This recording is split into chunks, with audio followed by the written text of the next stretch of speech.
Hey guys, Andrew Masters here. Welcome back to Studio Time. In this video, I want to talk to you about how you can set up your own hybrid studio that essentially gets out of your way, allowing you to do a variety of different tasks or sessions that you want to do in the studio without holding you up and forcing you to change things, move things around, and you can just focus on the song, focus on the project. I'm going to basically share everything that I've learned from working in all these different types of studios, going and touring hundreds of different studios, and all of the big takeaways I have implemented into my setup and try to summarize them down into a few short principles or concepts and then give you the details on them so you can implement them in your studio. Now, this video is geared towards people who are working in hybrid workflows, meaning digital and analog, but it's not limited to that. So even if you do not have a bunch of equipment that you're trying to use, but maybe someday you do want to, the concepts translate to multiple different types of working studios. So there's a lot of value in here that you can implement into your workflow or even just planning ahead. If you're planning to have a studio like this or you want to someday, watch this video. My goal is to help you avoid some of the mistakes that I've made along the way, some of the mistakes that people who book consultations with me have made that they're trying to get out of, that they're trying to work through. I'm going to give it all up in this video and break it down into a handful of sections based on the concept of what we're doing, literally how to lay things out in the right way that makes the sessions work better for you, and then how to connect everything, and then how it actually works at the end of the day. So if this is the kind of information you're looking for, the kind of content you want to see, do me a favor, hit the subscribe button and go through the channel. I have separate videos that go more in depth onto each of the topics we're going to cover in this video so that you can get the full detail and scope that you're looking for. And of course, thanks to the video sponsor, Sweetwater, let's go ahead and get into it. If you're doing stuff in music, you kind of got to do a lot of things. It's very difficult to pay your bills and do this full time if you're just doing one thing, unless you've been doing it for 20 years and you've already built up your business doing it. So otherwise, you got to kind of be able to do a bunch of different things. But the thing that's always drove me nuts is if we switch from writing and playing to tracking, then there's this setup time, there's this friction, oh, let's get the mics, let's plug this in, all right, what channel, this, that. Ideally, that time from when you have an idea to when you record, you want that to be as fast as possible, right? Similarly, the way that I work is I like to use analog equipment, both on the front end, meaning outboard preamps and sometimes compressors on the way in. And then when we do takes and we track stuff, I mix through hardware. So outboard gear I use on my mix, but it's built into my template. So as soon as we're done tracking and I hit the spacebar to play it back, it's going through the gear that I like to hear it on. First off, that's just a crazy cool setup to be able to do that. But I wanted to share with you kind of how I've laid out this studio so that you could maybe learn something that you could implement in your studio. And also, if you're just in the state of setting up or planning a studio right now and you're trying to figure out a part of this, how are you doing that one part or whatever, or you're just totally new to it and you just need some guidance, I made a little PDF that's a 4 steps to setting up your own epic studio. You can just download that if you want. I put a link to it down in the description because I get questions about this all the time, and it's going to be a very helpful guide, especially if you're newer to the studio side. There's a lot of musicians who are getting into recording, again, because you kind of have to do multiple things. So anyway, I'll just kind of break down the idea and how this works here. So again, the idea is to be able to write, create, professionally record. I mean, record like a record, an album level quality, and then immediately be able to mix and have it sound excellent right after recording without having to change anything in between that. Okay, I'm in a house, so this is a bedroom, and then there's a couple other bedrooms that are set up as tracking rooms. So there's a drum booth that mics are set up on the drums. There's a bunch of drums so we can swap stuff out. And then we have another tracking booth that's just for anything else. All the microphones and things in those rooms are always set up. I have a template and an input sheet. Everything goes to certain mic pre's so that everything lines up. But the end goal is that I only had to do that really once. I designed this system, this session setup. I'm gonna call it a session setup. So when you work in studios and you do your session setup, you go through all this. You write your inputs, you write the mics, the channels you're gonna use, all the gear. I've created this session setup to basically facilitate almost anything that we would want to do in the studio at any given time, so that it's just very little friction between having the idea and wanting to do something and then being able to do it. So the first part is the tracking, microphones, instruments, rooms, layout. This is obviously the control room. We can do a lot of tracking in here. I have like this guitar rig set up behind me so that I can have a guitar player and or a bass player sitting in here with me where they can hear through the monitors while the drummer's in the other room, and we can hear everything live together. So this way I can have players in their own space, their own spots where everyone's comfortable. We can communicate with each other. There's talkbacks so that we can easily communicate between rooms. And then on top of that is we also have headphone systems. We have these headphone mixers. I've done a video on the headphone mixer setup if you're curious, but they're just little 16-channel mixers. And the setup with those is amazing. The first 2 channels are playback from the computer, right? So if you play anything on the computer, from your recording or a YouTube video or Spotify or whatever, if you need to reference something, it's gonna show up on 1 and 2 on the headphone box. Now the rest of the channels are all live inputs, meaning microphones. And the cool part about this is because of the interface I use, you can hear those inputs 24/7. Even if the session's not up, even if the computer's disconnected and with me somewhere else. So when musician sits down, singer, drummer, whatever, there's headphones, they can put it on and they can turn up the volume and they can hear themselves. It takes a lot of the responsibility off of me because it's already done, it's already labeled, right? So I don't have to go in there and show them, well, it's this, and I don't have to change the levels. It's just good. They just turn it up and they go, oh, there I am. How easy. Easy is the way to have your studio work, especially when you're using a lot of equipment. You want to be able to use it if you can, but you also want it to be easy. I can tell you 100 different times on sessions where somebody wanted to use a piece of equipment in that moment and they said, oh, can we use this? And then someone says, yes, let me figure out how to connect that or set that up. And then immediately the decision is, never mind. So basically time is money on sessions, and if something takes more than a minute to be able to do, it just sucks the life out of the momentum out of the session, and it's just not fun. So we want it to be easy and fun. So that is sort of the concept of this studio. I call it the always on. Everything's always on, it's always ready. We're able to monitor through the headphones all the time. And with that, I'm also able to monitor through my control room speakers. All of those inputs that go to the headphones also go to the speakers with the press of 1 button. So the only friction I have from working in the DAW to actually hearing live inputs like you would on a console is pressing 1 button and I can hear it. And that's great. That I can press 1 button, that's okay. The other part of this is once we've recorded is being able to play back and make some mix choices with the equipment. All of the outboard gear is connected as hardware inserts. So what that means, if you're not familiar, is on your interface you have inputs and outputs, and you can take an output, send it to a piece of equipment, and come out of that equipment and come back the same input.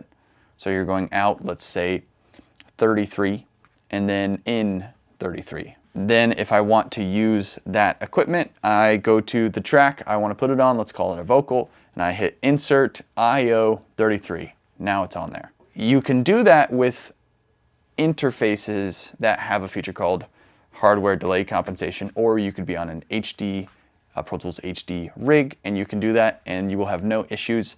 With some other interfaces that don't have that feature, then it's more complicated, and I'm not even gonna get into it. It just sucks, and it'll be one of those things that's annoying enough that you just won't do. So I'm using the hardware inserts to actually have my recording be able to have this outboard equipment inserted on whatever it is that I want to use it on. So I have compressors on each side of the desk. I have some EQs up in these little lunch boxes, and they're all set up in a template. I just have them all permanently patched, so I can just choose to insert them inside of the session, which makes everything we're doing so much more fun. I go, let's put this SSL EQ on here. And I click, I put it on, and I turn it, and I hear it. It's that easy. Now, the other part of this setup that's absolutely integral to my personal workflow, everyone else is different, is I actually like to mix with faders. Automation in levels, the balance of everything is like, get that right. That is the biggest thing to me. It is a performance. The music is a performance. And the balance of things, it's not just stick it to one thing. That is not a performance. It is not dynamic. So being able to grab faders and write them is a big part. So I have some faders in front of me. This is a controller from SSL. It's got a transport on it, so I can literally move my keyboard out of the way. I don't need the keyboard. And I just hit stop play. I can shuffle around the timeline, and I can go between all the tracks. And I like to literally not see the screen when I do this, because it's a visual part of the brain. The visual part of the brain should not be involved in making a listening part of the brain decision. So I like to keep that separate, and it makes the mixes go so much faster. I don't second guess anything. It's always a musical decision, and it's just connected. So since it's a controller, it connects to the DAW and syncs up to the session. So there's never any recalls. It's just voila, all of your levels and labels are exactly how they were the last time you opened them, which just makes life, again, more easy. Okay, so that's essentially the conceptual idea of this studio, as well as the sort of practical workflow. Everything's always in the same place. It's always on. It's always ready to go. Again, whether we're writing, tracking, or mixing, or mastering. Hopefully this is making sense. You can let me know down in the comments if you have any questions on that particular topic. Next, I want to move into the physical arrangement of the studio, because this is a huge component of having a smooth workflow and being able to do the things you're trying to do, again, with little friction. So next I'm going to explain how things are connected, where they are located in the room to make life fun and easy when I'm working in here. And hopefully this will make sense. All right, so first things first is tracking, right? So if we are recording or even writing and tracking, and we have instruments in different rooms and microphones on everything, or DIs or whatever, it's got to be connected to mic pre's. And the way my studio works is it is a hybrid setup. So I am using analog gear and recording to actually just a laptop with Pro Tools or Logic. A interface that is a 32 channel A to D, D to A. It is the Galaxy 32, and then I have an expansion interface to give me another 32 A to D, D to A. The reason why there are so many is because I have 24 channels of pre's that are plugged in, and then the other 32 are for hardware inserts. Now I definitely have more than I need, but I just wanted to account for future-proofing. Things change. I've had a lot of different setups, and I've learned a lot, both from the setups that I've had and the things I've wanted to do and not been able to do, and then also from visiting other people's studios and learning from them. And I've had a lot of friends help me understand how to accomplish these goals technically. So it's been a huge value for me. So I want to share that with you. So I have the 32 channel A to D, D to A with the other 32. It's a Pharaoh Fish. I think it's called an A32 Pro. And those are connected via one MADI cable. So it's great. Think about it like this.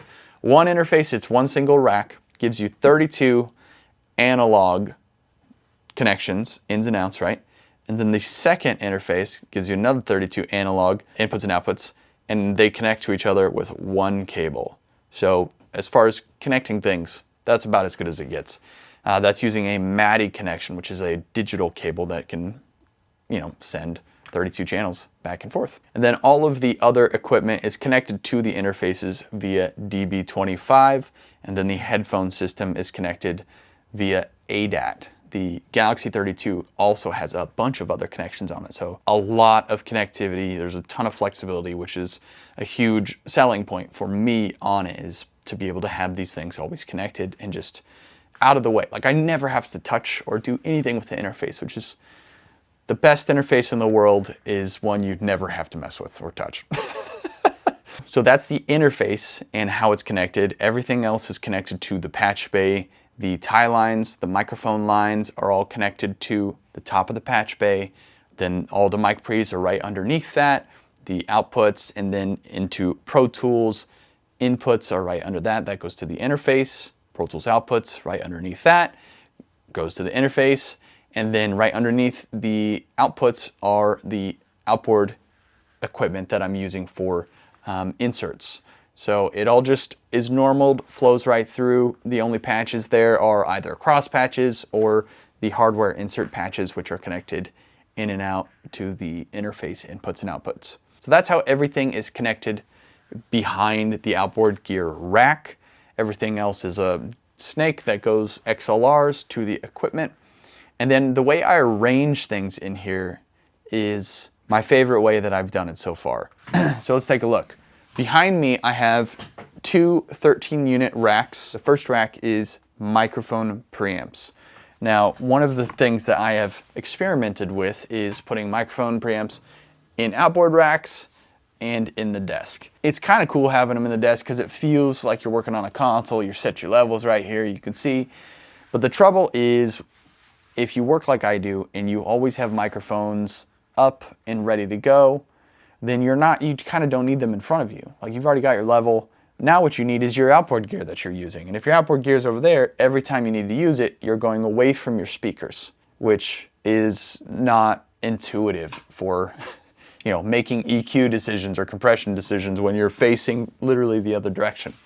So this arrangement, I took into account for that, and it required a couple changes. So number one, conceptually, I decided to do away with rack EQs. Okay, so the outboard equipment that you put in racks, the EQs are sometimes freaking huge. 2 rack spaces or 3 rack spaces for one channel of EQ. I don't have enough rack space in front of me, and I kind of don't want to use up all that rack space on a channel of EQ, right? When instead of 3 rack units, you could put 3 different things. In some cases, one rack space could have 4 channels. Like, I have a SPL transient designer, it's got 4 channels in and out in one rack space. So I switched to using 500 series EQs. Now, if you haven't bought any gear yet, just learn from my experience. This is the better way to do it. EQs in 500 series are great. So I've got 2 little 500 series lunch boxes. These are actually BAE 500 series boxes. They're the more affordable 500 series box you can get that has a rock solid power supply, and you want to get a 500 series lunchbox that has good power. So there's a separate power supply under the desk for each one of these, and I think it's a 6-unit bucket. So I have one on the left and one on the right of my screen, which allows me to sit here when I'm mixing and reach for an EQ and hear what I'm doing as I'm doing it. And go, it's a little too much. Bring it down a little bit. It takes up this much space in front of me, just to the side of my screen. It's great. So now that leaves the rack spaces, which are either compressors or transient tools. I'm going to call the transient designer transient tool. So think about it like this. Outboard equipment, we have compressors on the left side of the desk and the right side of the desk. And then the EQs, I have a 500 box on the left side and a 500 box on the right side. So with this arrangement, the way I connected all of this to my patch bay and labeled it solves for a few things, and it's awesome. So basically what I did is I put a 8-channel snake to each of these locations. So I have an 8-channel snake that shows up on the left side of my desk, and on the patch bay, it's labeled desk left, 1 through 8. So I don't have to think when I want to use a gear or patch something if I ever needed to. Oh yeah, this is desk left channel 1, right? Or desk right channel 2, 1176. It's the second thing there.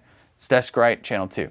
500, the snake is labeled on the patch bay. 500 left. Then there's 500 right. So you can see the first channel to channel 6 on these. On both sides, it's easy to know what is what, and it doesn't matter what equipment is in there. So I'm not labeling for the name of the equipment that's in there, because that might change. I might switch it up. I might try something different. I might sell it. I might get something new.